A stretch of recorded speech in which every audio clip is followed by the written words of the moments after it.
Okay, so I've got these in the background, so I apologise I will look away because I'm actually reading, but it'll give you some information relating to second-hand cars because I think I'm going to be going to court soon to try and recover my money.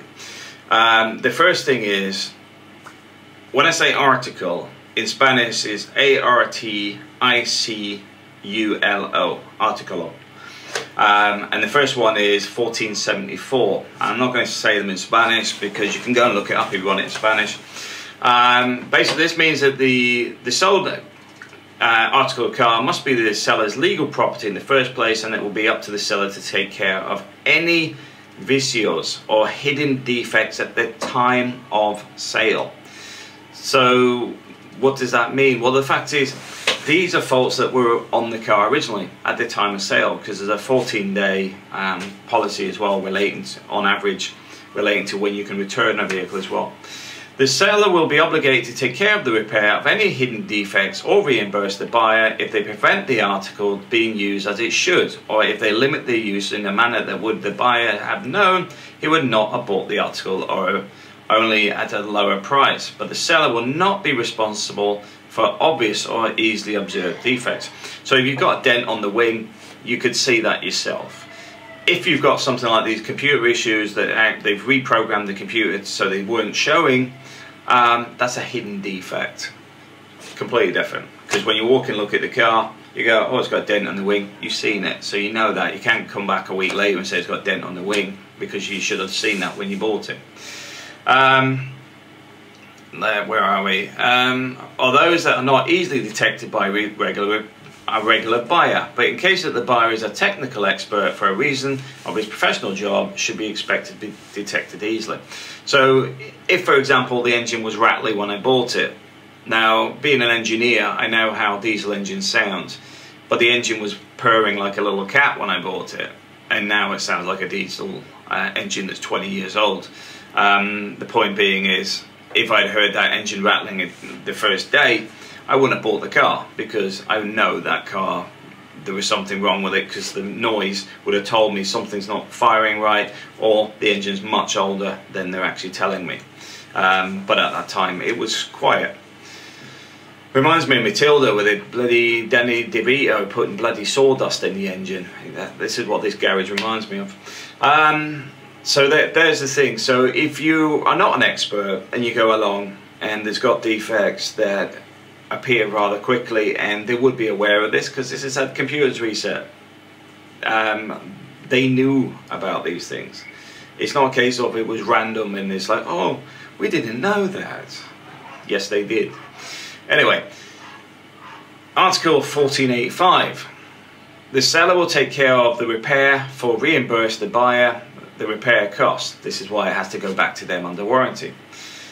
Or any vicious or hidden defects, even if he was not aware of them. So if, for example, the exhaust was loose and it fell off, now I would hazard a guess that if I'd done that in the first 7 days, I could honestly say they may not have been aware of it, but the car was not roadworthy when they sold it to me. As such, they should pay for that repair.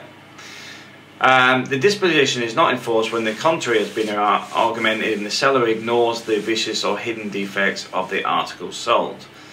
So, yeah, okay. Article 1486. So you got 3 different things here as a bit of buyer protection, and this is why I'm going through this. In view of the previous article, the buyer can opt to desist the sale of contract, return the money paid, or demand a partial refund proportionate of the previously hidden defect. Technical experts should rule out the relevant proportional amount. The law doesn't mention a window to exercise your right to desist the sale, but under consumer law this would be 14 days. So this is sort of, this is what I sort of saying. It says 14 days under consumer law, but there's nothing actually mentioned in the law itself relating to this. So it could actually go back 6 months, whatever. You can justify it in this case. For example, they've had it multiple times, they haven't actually fixed it, so I'd assume that that 14 days is wavered because they have not actually carried out the repair, and my good faith was actually given to them that they would actually sort it, and they've actually done nothing.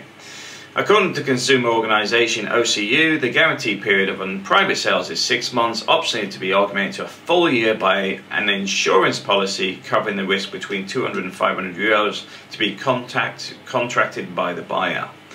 Now, this is the thing. They told me they have an insurance, they have a warranty. It's a warranty by them. So I assume this insurance policy is covered by them, but I haven't seen any of this information. In practice, to prove your case, you would need at least the written declaration of a qualified mechanic, and if the seller is not de bona fide, meaning he or she was aware of some not so easy defects but chose not to inform the buyer, he will not readily respond to his legal obligation when confronted with a claim about hidden defects from the buyer, and you might have to take him to court to get things settled in your favour. This is the route I'm now looking at taking, which is actual legal action. Now, one of the things I'll do plug on this site, on this video, is Citizens Advice Bureau Spain, which is basically citizensadvice.org.es. This is where I got this information from. I'm really annoyed about the car, to be honest, because I've given them plenty of time to fix it, and quite simply they fixed nothing. They've had it for months and not fixed one thing. If anything, the car has deteriorated because these idiots have actually caused more damage to the vehicle than it began with. That sort of stuff is quite common in Spain, in the sense there's a lot of terrible mechanics out there. I mean, it's a rogues gallery.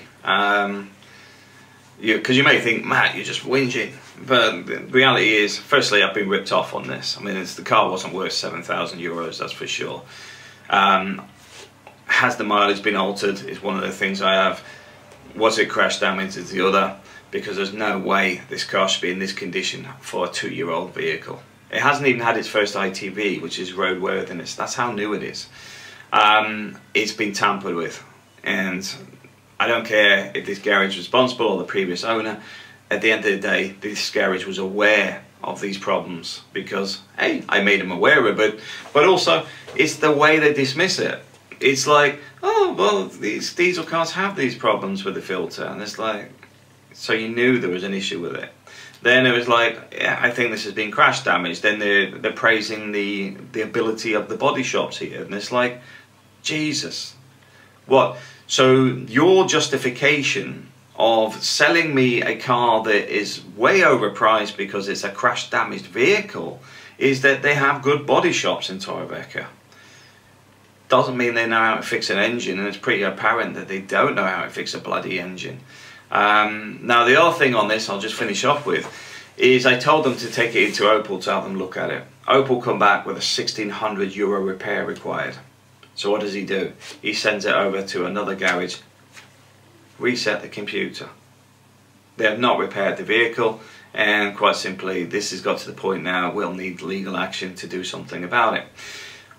The other side of this being is I did keep my mouth shut relating to which garage it was right up until today, but today begins making everybody aware of the problems I've had with their vehicle, and this normally starts to see other people coming forward as well, because a lot of people don't know how to do review sites. So the garage is going to get listed on a lot of review sites over the next couple of days, and guess where the first review is going to be.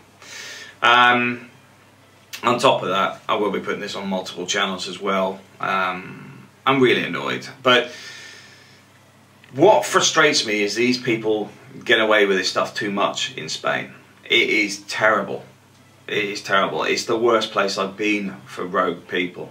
The Philippines offers better mechanical services than a lot of these garages here. In fact, in the Philippines, the worst I've had is people dismantling an engine, and I just sacked them and got somebody that could put it together because they were trying to extort extra money. Here, they're far worse. Far, far worse. And I have to say, the owners of this garage are not Spanish, they're Ukrainian. The garage that had problems in La Mata before, that is Spanish, and basically I think without one, which is a story for another day, they are just getting cars off the M332, all these tourists coming through and just overcharging. because quite simply people are stuck. They're on holiday, cars broke down, €300 repair becomes 1,000, and then they sit there going, well, I don't want to charge you 20% tax. You mean you don't want to pay any tax on this? You don't want to give me any warranty with it either because there's no receipt? That's what you really mean. But anyway, enough ranting today. Thanks for watching.